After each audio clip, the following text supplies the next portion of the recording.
আজ আওয়ামী লীগের হরতাল, অফিসিয়ালি ডাকা প্রথম হরতাল।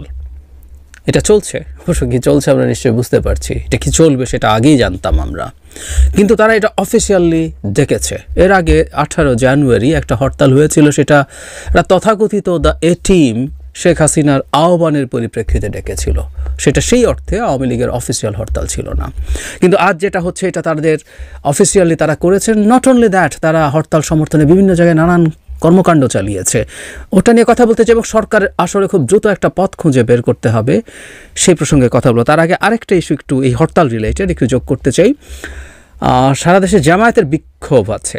এটিএম আজহারুল ইসলামের মুক্তির দাবিতে দেশব্যাপী বিক্ষোভ সমাবেশ ও মিছিল করবে বলছে।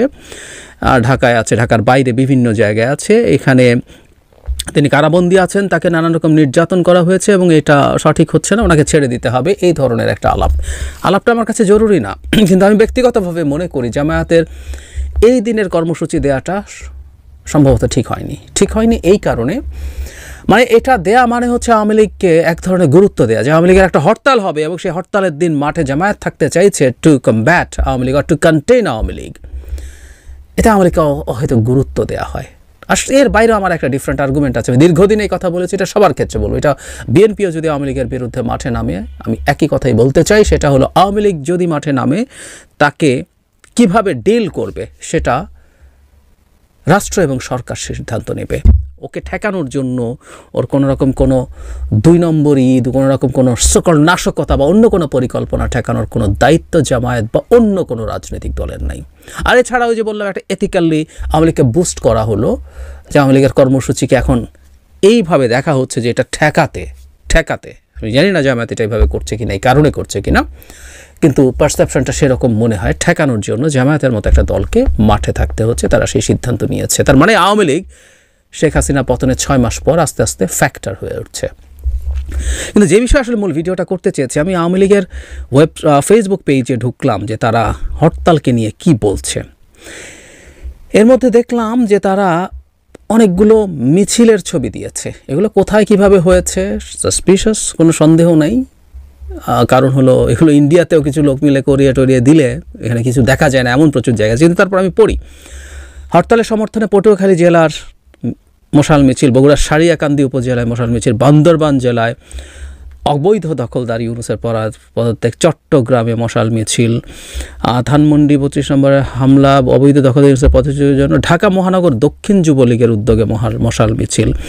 এইরকম নানান রকম, টুঙ্গিপাড়া ছাত্রলীগের, টুঙ্গিপাড়া আরও অন্যান্য সংস্থা করেছে এবং টুঙ্গিপাড়ায় বা মানে গোপালগঞ্জে তাদের এখনও যথেষ্ট কর্মসূচি আছে, মিরপুরে, সিলেটে, কোনো জায়গায় একটু লম্বা ধরনের, মানে 50 জন মতো মানুষ হয়েছে এরকমও দেখা যাচ্ছে, কোনো জায়গায় খুব কম। এই ধরনের একটা নিউজ। ফেনী জেলা, মানে প্রচুর মশাল মিছিলের ছবি তারা দিয়েছে। তার মানে তাদের পরিকল্পনাই মশাল মিছিল ছিল। অবশ্যই মশাল মিছিল ছাড়া উপায় নেই, কারণ তারা গভীর রাতে বেরিয়ে এ ধরনের মিছিল করেছে। কিন্তু এই আওয়ামী লীগের কর্মসূচি নিয়েই সরকার সামনে একটা বড় চ্যালেঞ্জে পড়তে যাচ্ছে। আমি মনে করি সরকারকে কোনো না কোনো ফর্মে এটার একটা ওয়ে আউট বের করতে হবে, আইনি পথ। এর আগে আওয়ামী লীগ যখন লিফলেট বিতরণ করছিল, তখন প্রধান উপদেষ্টা প্রেস সচিব বলেছিলেন যে আওয়ামী লীগ যেখানেই এই ধরনের প্রচারপত্র বিলি করতে যাবে, প্রচারণা করতে যাবে, সেখানেই তাদেরকে গ্রেফতার করা হবে। এবং আমাদের মনে আছে নিশ্চয়ই, গোপালগঞ্জে পুলিশের গাড়িতে হামলা যখন করা হয়েছিল, সে সময় পুলিশ মূলত একজন আওয়ামী লীগের অ্যাক্টিভিস্ট লিফলেট বিতরণ করার সময় তাকে গ্রেফতার করেছিল, সেই কারণে হয়েছে। তো এই প্রশ্ন আমি আগেও করেছি, এখনও করি। একটা রাষ্ট্র কিন্তু দিনের শেষে আইন দিয়ে চলতে হবে, এটা আমি মানি। সুতরাং আওয়ামী লীগ নিষিদ্ধ সংগঠন নয়, এমনকি তার নিবন্ধনও বাতিল না। মানে বিদ্যমান অবস্থায় যেমন জামায়াত একটা নিষিদ্ধ সংগঠন না, এখন আর তার নিষেধাজ্ঞা আওয়ামী লীগ নিষিদ্ধ করেছিল, প্রত্যাহার করা হয়েছে, কিন্তু জামায়াত এখনও নিবন্ধিত রাজনৈতিক দল না। তার মানে জামায়াত তার নিজ নামে এবং মার্কায় সংসদ নির্বাচনে পার্টিসিপেট করতে পারবে না। কিন্তু আওয়ামী লীগ এখনও নিবন্ধিত রাজনৈতিক দল। সো টেকনিক্যালি আওয়ামী লীগ এখন যদি কালকে নির্বাচন হয়, 1 মাস 2 মাস পরে নির্বাচন হয়, আওয়ামী লীগ নৌকা মার্কা নিয়ে নির্বাচনে পার্টিসিপেট করতে পারবে এবং তার এই অধিকারটাকে আমাদের স্বীকৃতি দিতে হবে, এটা সবচেয়ে জরুরি কথা। একইভাবে যদি ওটাও বাতিল হয়, সে যদি নিষিদ্ধ দল না হয়, তার যাবতীয় ক্যাম্পেইন সে চালাতে পারবে, তার প্রচার প্রচারণা, মিছিল, সমাবেশ, তার যা যা অধিকার, তার জনসংযোগ সবচেয়ে করতে পারে। সুতরাং সে হরতাল ডাকতে পারে এবং সে হরতালের প্রচারণায় সে মশাল মিছিল করতে পারে বা অন্য মিছিল করতে পারে।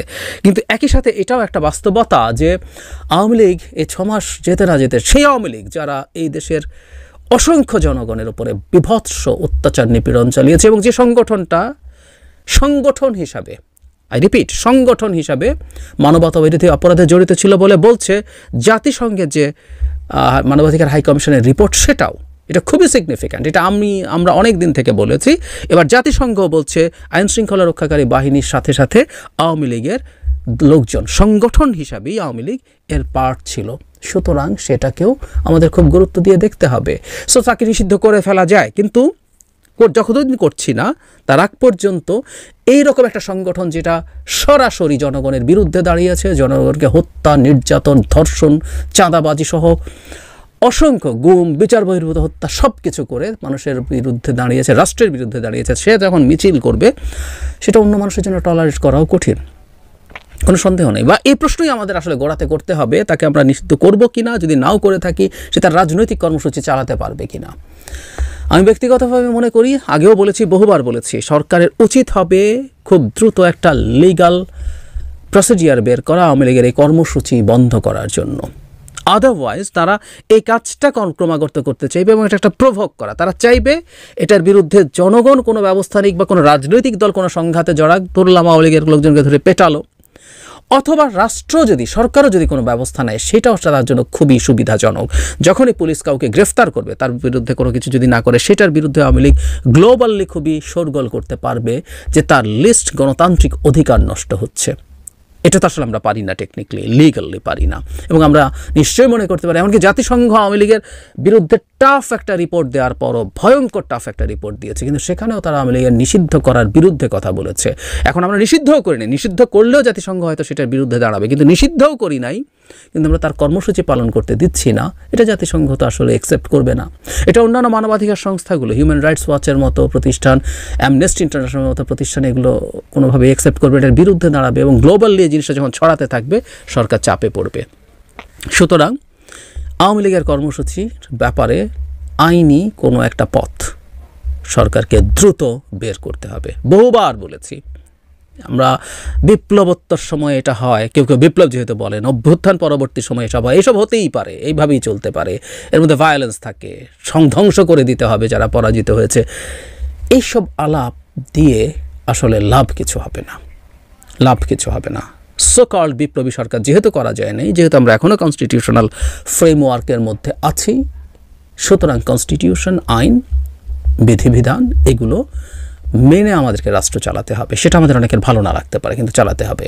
আমরা যদি গণতন্ত্রের কথা বলি, গণতন্ত্র মানে এটাই, বহু কিছু আমাদের পছন্দ হবে না, কিন্তু সেটা মেনে নেওয়া এবং সেটার সাথে সহাবস্থান করতে শেখা। কিন্তু আমি আবারও, my bottom line is, Awami League নিষিদ্ধ হবে কি হবে